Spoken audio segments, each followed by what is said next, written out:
Bab 3215. Jempol untukmu. Beberapa ratus miliar. Mileye menggelengkan kepala sambil tersenyum.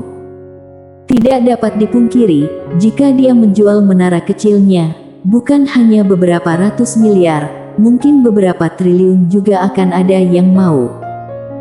Pena kecilnya dan menara kecilnya saat ini benar-benar bertengkar. Mendengar kata-kata pena kecil, menara kecil tertawa dingin 2 kali, tanpa merespons. Dia sangat jelas akan nilai saat ini. Asalkan dia tidak memberontak, posisinya di keluarga yang benar-benar tak tertandingi. Pada saat ini, eksekutif di meja lelang melihat ke arah Mileye, tersenyum, "Tuan muda, apakah kamu ingin menaikkan harga lagi?" Tidak dapat dipungkiri, dia agak terkejut. Karena dia tidak menyangka bahwa pemuda di depannya memiliki begitu banyak uang. Mendengar kata-kata eksekutif, Mileye tersenyum sedikit. 12 miliar. 12 miliar. Ketika ucapan ini terlontar, semua orang di tengah kaget. Ini bukanlah jumlah kecil. Di sudut ruangan, wanita bertopeng dengan tatapan tenang, 13 miliar. Mileye segera berkata, 14 miliar. Wanita bertopeng segera berkata, 15 miliar. Mileye menjadi diam. Sial. Dia benar-benar bertemu dengan seorang wanita kaya. Meskipun dia punya banyak uang, itu tidak berarti dia tak terbatas. Dan, lawannya terus tenang sampai sekarang. Dengan jelas, ini adalah orang yang sangat berkekuatan. Tetapi dia tidak berniat untuk menyerah begitu saja. Mileye berkata, 20 miliar. 20 miliar. Semua orang di tengah terkejut. Eksekutif melihat ke arah Mileye di bawah, senyumnya bersinar cerah. Di sudut ruangan, wanita bertopeng saat itu melihat Mileye, 30 miliar. 30 miliar. Di dalam ruangan, semua orang sudah bingung. 30 miliar. Bahkan dewa kuno pun mungkin tidak bisa dengan mudah mengeluarkan jumlah itu. Siapa wanita ini? Sementara itu, senyum eksekutif di wajahnya saat ini telah menjadi sangat serius. Kamar Dagang Tianbao saat ini adalah perhimpunan dagang terbesar di 6 dunia dan bahkan Kamar Dagang Tianbao pun tidak mungkin mengeluarkan 30 miliar dalam waktu yang begitu singkat. Mengingat hal ini, eksekutif menatap cermin ajaib di tangannya. Dia mengernyitkan kening. Cermin ini diambil untuk dilelang karena Kamar Dagang Tianbao telah menyelidiki dan menyimpulkan bahwa cermin ini tidak bisa diaktifkan sama sekali. Dengan kata lain, di dalam Kamar Dagang Tianbao, cermin ini tidak lebih dari sebuah cermin yang tidak berguna. Awalnya, perkiraan harga mereka mungkin hanya beberapa miliar, tetapi sekarang sudah mencapai 30 miliar. Ini tidak normal. Dengan jelas, perusahaan mereka sangat meremehkan nilai cermin ini dan yang lebih penting, kedua orang di depannya mampu mengaktifkan cermin ini. Mengingat ini, dia melihat ke arah Mileye di bawah, sementara wanita bertopeng sudah menaikkan harga menjadi 30 miliar. Apakah Tuan Muda Ye akan menaikkan lagi? Di bawah, Mileye menjadi diam. 30 miliar.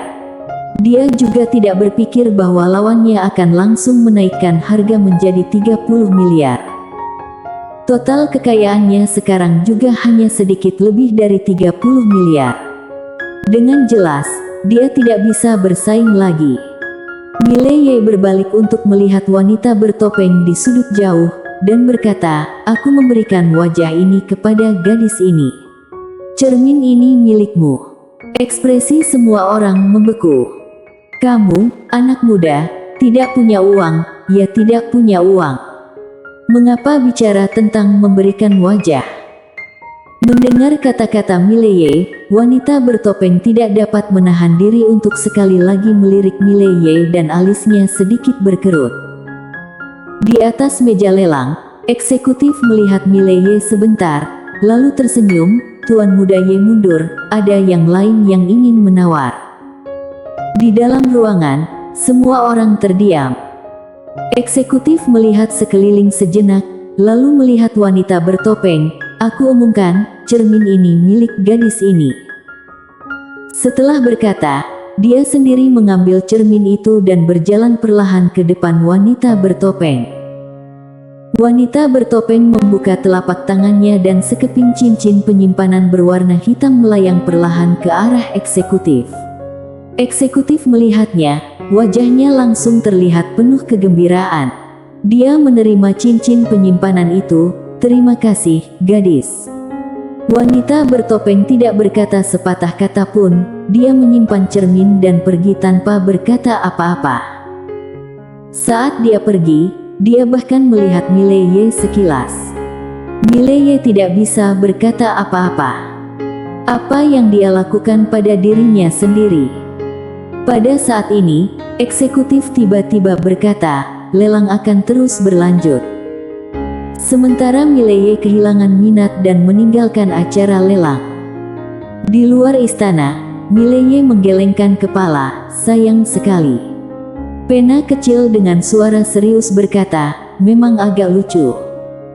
Mileye tertawa, tidak masalah, nanti jika aku bertemu dengan tuanmu, aku akan meminta tuanmu untuk membuatkanku satu. Pena kecil tetap diam. Ini hanya omong kosong, apa yang bisa dia lakukan? Mileye tertawa, kemudian menghilang dari tempat itu. Kembali ke akademi, saat ini akademi masih sepi, tidak ada seorang siswa pun. Tentu saja, Akademi Guanxuan saat ini tidak memiliki reputasi sama sekali dan tidak ada yang ingin bergabung dengan akademi yang tidak memiliki reputasi. Dia tidak terburu-buru, karena sekarang tujuan utamanya adalah menemukan mentornya. Dan ide sederhana yang dimilikinya adalah mencari seseorang yang sangat terkenal untuk menjadi mentornya.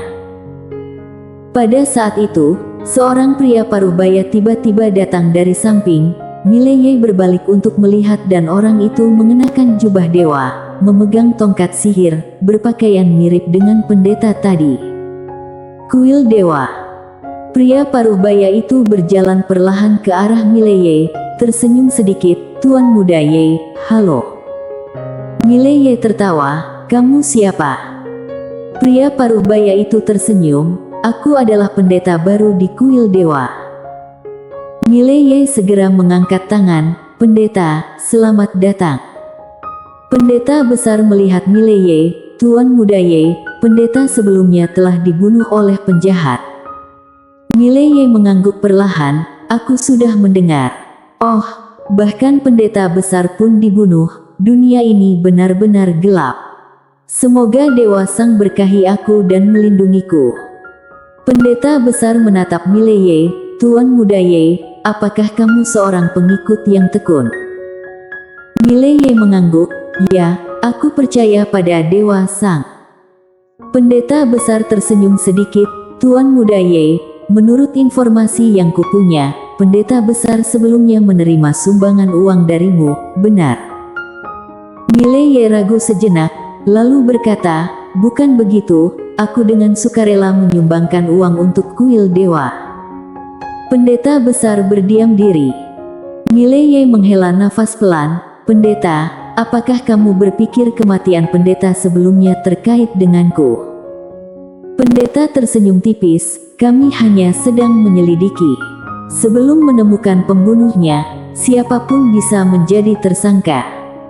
Mileye mengangguk, pendeta, izinkan aku bicara terus terang. Dengan kekuatan pendeta sebelumnya, tidak mungkin bagi siapapun untuk membunuhnya tanpa suara. Jadi, apakah mungkin ini dilakukan oleh dewa kuno lainnya? Dewa kuno lainnya. Wajah pendeta tiba-tiba mengerut. Mileye dengan serius berkata, sebelum menemukan pembunuhnya, siapapun bisa menjadi tersangka. Setelah sejenak terdiam, pendeta berkata, Tuan Muda Ye, maafkan kami. Dengan itu, ia berbalik dan pergi. Mileye melihat pendeta, sekarang bahkan kuil ini mencurigainya.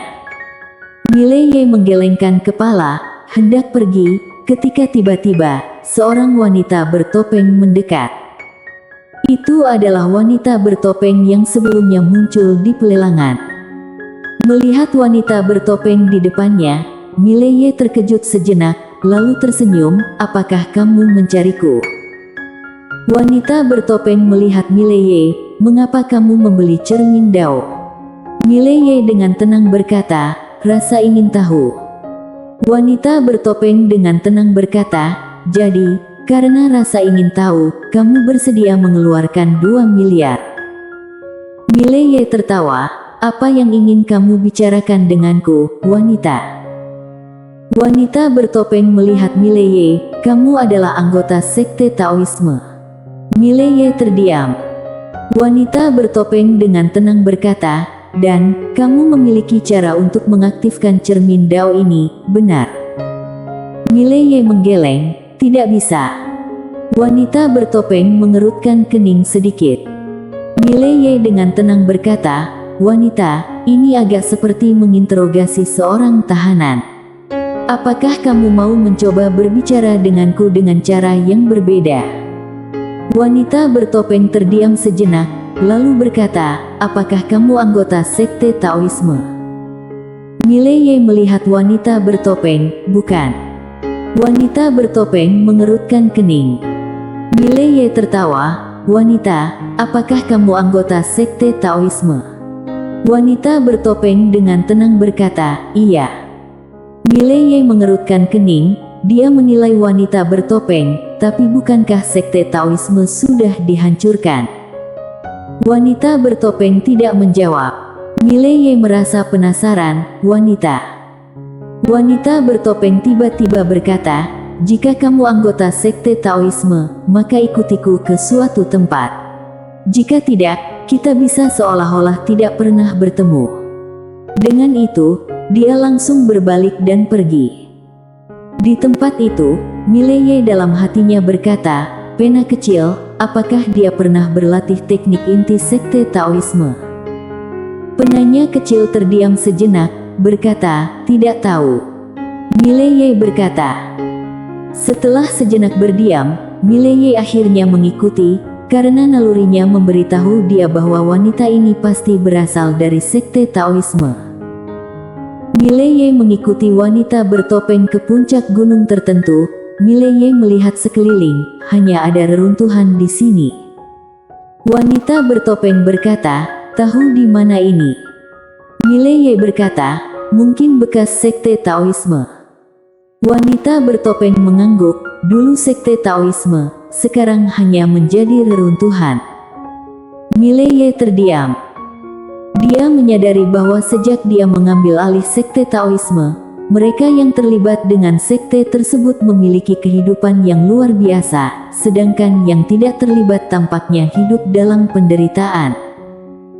Terutama setelah dia mengambil alih sekte Taoisme, dia tidak pernah bertemu dengan sekte Taoisme yang sangat kuat, mereka entah sudah musnah atau sudah lenyap. Ini sungguh aneh. Wanita bertopeng berkata lagi, "Kamu berasal dari dunia luar, dengan kata lain, kamu anggota sekte Taoisme dari dunia luar." "Benar." Mileye menatap wanita bertopeng, "Siapa kamu lagi?" Wanita bertopeng dengan tenang berkata, "Sekte Taoisme." Mileye menggeleng, "Menurut pengetahuanku, sekte Taoisme pada masanya dihancurkan oleh dewa kuno. Jika kamu anggota sekte Taoisme, seharusnya kamu tidak bisa hidup sampai sekarang." Wanita bertopeng melihat Mileye, "Aku waspada terhadapmu, seperti yang kamu lakukan terhadapku. Jadi, kita perlu saling membangun kepercayaan." Mileye membuka tangannya dan stempel Dao muncul di tangannya. Melihat stempel Dao ini, mata wanita bertopeng menyipit, "Stempel Dao." Mileye mengangguk, "Ya."